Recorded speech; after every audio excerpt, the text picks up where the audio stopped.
अच्छी तरह समझ लें कि पाकिस्तान इस्लाम के और कलमे की बुनियाद पर बनाया गया। हमारे यहाँ लोग कहते हैं जी फलाना बंदा मजहब का कार्ड इस्तेमाल कर रहा है। सुन लो, कायदे आजम मोहम्मद अली जिन्ना ने पाकिस्तान बनाने के लिए मजहब का कार्ड इस्तेमाल किया। अभी आपने नारा लगाया ना, पाकिस्तान का मतलब क्या,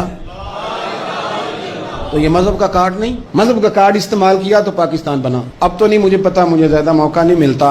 जब सिर्फ हम पाकिस्तान टेलीविजन ही देखते थे ना, पीटीवी, तो जब 14 अगस्त करीब आता था तो कायदे आजम के छोटे छोटे कॉल टीवी पे आते थे और वही किताबों में भी दर्ज हैं। बिल्कुल पाकिस्तान टेलीविजन में नशर करता था। पेशावर यूनिवर्सिटी में पाकिस्तान बनने से चंद साल पहले, 2-3 साल पहले कायदे आजम का खिताब हुआ। नौजवानों ने पूछा, पहला सवाल, बस 2 सवाल 2 जवाब, सुन लें। जितने मुसन्निफीन आए कायदे आजम पे लिखने वाले, ये सब ने लिखा है। तालिब इल्मों ने पूछा मोहम्मद अली जिन्ना से कि सर आप ये बतलाइए पाकिस्तान कब बनेगा? तो कायदे आजम कहने लगे ये तो उस दिन बन गया था जिस दिन पहला हिंदू कलमा पढ़ के मुसलमान हुआ था।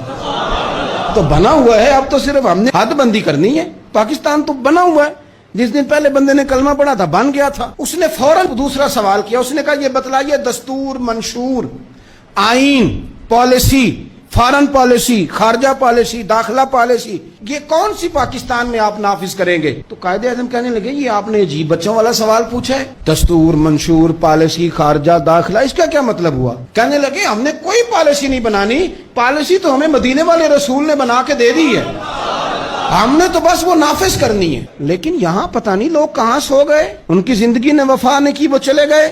यहाँ आज ब्यूरोक्रेट को खतरा है कि दीन नाफिज ना हो जाए, ताजर को खतरा है कि दीन नाफिज ना हो जाए, इतनी दौलतों का हिसाब देना पड़ेगा।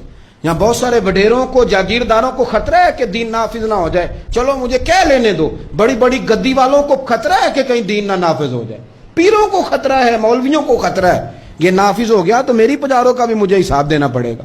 इंशराह सदर ही नहीं, हम मुखलिस ही नहीं इस काज के साथ। मैं बड़ी खुले दिल के साथ बात करता हूं कि अगर ये सारे गद्दियों वाले भी जो बहुत सारे असेंबलियों में बैठे होते हैं और अपने अपने लीडरों की तारीफें कर रहे होते हैं, तुम बुजुर्गों की औलाद हो, तुमने बुजुर्गों के नाम पर वोट लिए, इज्जतें पाई और आके सियासी लोगों की तारीफ करते हो, इससे आधी तारीफें भी तुम मदीने वाले रसूल की करते तो तुम्हारी दुनिया भी बन जाती और आखिरत भी बन जाती। तुमने पैदाइश कहाँ की, खाया किसका और तुमने निभाया किसके साथ, इस कदर देरोंगी। तो पाकिस्तान निजाम मुस्तफा सल्लल्लाहु अलैहि वसल्लम के लिए बना है, इसमें दीन नाफिज होगा जब इसके अंदर हुजूर का बनाया हुआ कानून लागू होगा, जब इसके अंदर वो सजाएं जो नबी पाक ने बयान की वो नाफिज होंगी। आप देखें ना, हुजूर ने फरमाया था कि मैं वो निजाम लेके आऊंगा कि एक औरत मकाम हिरा, बहुत दूर था मक्के से, फरमाया एक बीबी अकेली मकाम हिरा से चलेगी और वो मक्के आएगी, मदीने आएगी, उसे किसी का डर नहीं होगा, अकेली चलेगी। हम तो अपनी जवान बच्ची अपने मोहल्ले की गली में रात को अकेली नहीं भेज सकते, हालांकि बड़े कैमरे, बड़ी खुफिया एजेंसियां, बड़े इदारे, लेकिन मेरे रसूल पाक बज़ाहिर कोई कैमरा नहीं, कोई खुफिया इदारा नहीं। फरमाया मैं वो निजाम लाऊंगा, मकाम हिरा से औरत अकेली चलेगी और मदीने आएगी, सिवाय अल्लाह के किसी का खतरा नहीं होगा। जनाब अबू हुरैरा कहते मैंने सुन लिया था, मैं मुंतजिर था कि वो वक्त आए। फिर जनाब उमर का जमाना, एक बीबी आई, वो ऊंट पे बैठी है और अपनी गोद में उसने गठड़ी कपड़ों की रखी है। फरमाते हैं जब मस्जिद नबी के बाहर उसने ऊंट बिठाया, मैं नहीं कोई और बात कर रहा था, पूछा कहां से आई हो, कहने लगी मकाम हिरा से। अकेली आई हो कि कोई साथ था, कहने लगी अकेली थी। का किसी ने कुछ कहा तो नहीं, कहने लगी कुर्बान जाऊं मदीने वाले नबी के निजाम पर। किसी ने आंख उठा के नहीं देखा, रोटी तो पूछते रहे, पानी तो पूछते रहे, सोने को जगह तो देते रहे, पर सारे मेरे इज्जत की नामूस के मुहाफिज रहे।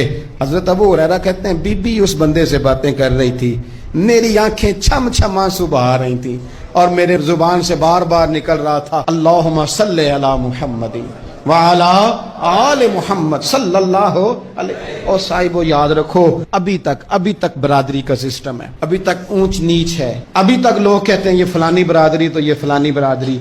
मेरे रसूल पाक सल्लल्लाहु अलैहि वसल्लम ने वो निजाम दिया कि जिसमें हजरत उस्मान गनी को उनके भाइयों ने, कज़नों ने मीटिंग पे बुलाया और बुलाकर तुझे कल भी बुलाया था, तू आया ही नहीं, अच्छा तू हमारा भाई है। तो उस्मान गनी कहने लगे तुमने बाप दादा के नाम पे बुलाया था तो मैं आ गया था, वरना भाई भाई वाली बात कोई नहीं।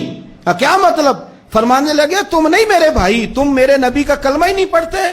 मेरा भाई तो वो बिलाल है जो हबश का रहने वाला है, وہ میرا بھائی ہے اس لیے کہ وہ میرے رسول کا کلمہ پڑھتا ہے. یہ ایک برتن میں کھانا کھایا کرتے تھے ابو ذر غفاری اور بلال حبشی. یہ سردار اور یہ غلام ایک برتن میں انہوں نے روٹیاں کھائیں, ایک دوسرے کے ساتھ وقت بتائے, صبحیں اور شامیں ان کی کٹھی گزری, میدان جہاد میں اور امن میں یہ اکٹھے رہے. مصطفیٰ کے وصال پر یہ ایک دوسرے کے گلے لگ کے روئے. عشق رسول ان کا سانجا, محبت ان کی سانجی. یہ والا ماحول پاکستان میں دینے کے لیے پاکستان بنایا گیا.